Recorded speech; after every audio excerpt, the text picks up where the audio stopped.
السلام علیکم میرے دوستو، آج میں پھر حاضر ہوں آپ کے سامنے لے کر ایک نیا ٹاپک، زمین کا میت سے بات کرنا۔ حضرت ابو سعید خدری رضی اللہ تعالی عنہ سے روایت فرماتے ہیں کہ ایک دن رسول خدا صلی اللہ علیہ وسلم باہر تشریف لائے تو آپ نے لوگوں کو دیکھا کہ کھلکھلا کر ہنس رہے ہیں، جس کی وجہ سے ان کے دانت باہر نکلے ہوئے ہیں۔ ان کا یہ حال دیکھ کر آپ نے ارشاد فرمایا کہ خبردار، بلا شبہ اگر تم لذتوں کو کاٹنے والی چیز یعنی موت کو بہت زیادہ یاد کرتے تو تم کو میں اس حال میں نہ دیکھتا۔ اس لیے تم لذتوں کو کاٹنے والی چیز یعنی موت کو کثرت سے یاد کیا کرو، کیونکہ قبر پر کوئی دن ایسا نہیں گزرتا جس دن وہ یہ نہ کہتی ہو کہ میں پرائے پن کا گھر ہوں، اور میں تنہائی کا گھر ہوں، اور میں مٹی کا گھر ہوں، اور میں کیڑا کا گھر ہوں۔ پھر فرمایا کہ جب مومن بندہ دفن کر دیا جاتا ہے تو اس سے قبر کہتی ہے کہ مبارک ہو، تو اپنے ہی گھر آیا، سمجھ لے بے شک تو مجھے ان سب سے زیادہ محبوب تھا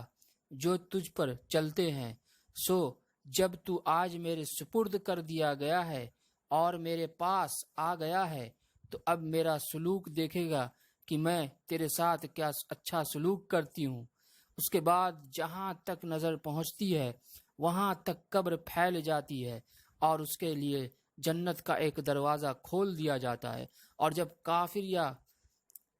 فاجر بندہ دفن کر دیا جاتا ہے تو اس سے قبر کہتی ہے کہ تیرا آنا برا آنا ہے اور تو بری جگہ آیا، سمجھ لے کہ مجھ پر چلنے والوں میں تو مجھ سب سے مغضوب ناپسندیدہ دشمن تھا۔ سو اب جب تو میرے سپرد کر دیا گیا ہے اور آج میرے بس میں آ گیا ہے، اب تو دیکھے گا کہ تجھ سے کیا معاملہ کرتی ہوں۔ اس کے بعد وہ اسے اس طرح بھیجتی ہے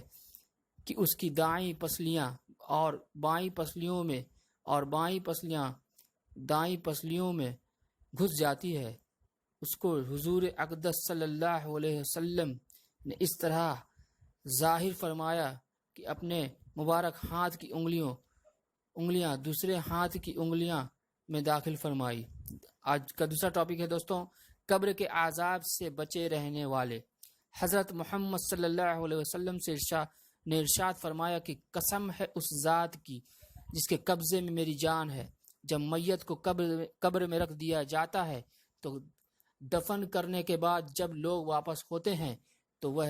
ان کے جوتوں کی آواز سنتا ہے۔ سو اگر وہ مومن ہوتا ہے تو نماز اس کے سرہانے آ جاتی ہے اور روزے اس کے داہنی طرف آ جاتے ہیں اور زکوٰۃ اس کے بائیں طرف آ جاتی ہے، اور نفذ کام کو کیے تھے جیسے صدقہ، نفذ نماز اور لوگوں کے ساتھ جو نیکی اور بھلائی کی وہ اس کے پیروں کی طرف آ جاتی ہے۔ اگر اس کے سرہانے کی طرف سے عذاب آتا تو نماز کہتی کہ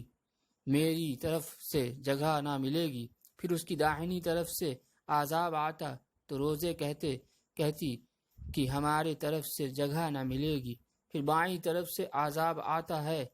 تو زکوٰۃ کہتی ہے میرے طرف سے جگہ نہ ملے گی، پھر پیروں کی طرف سے عذاب آتا ہے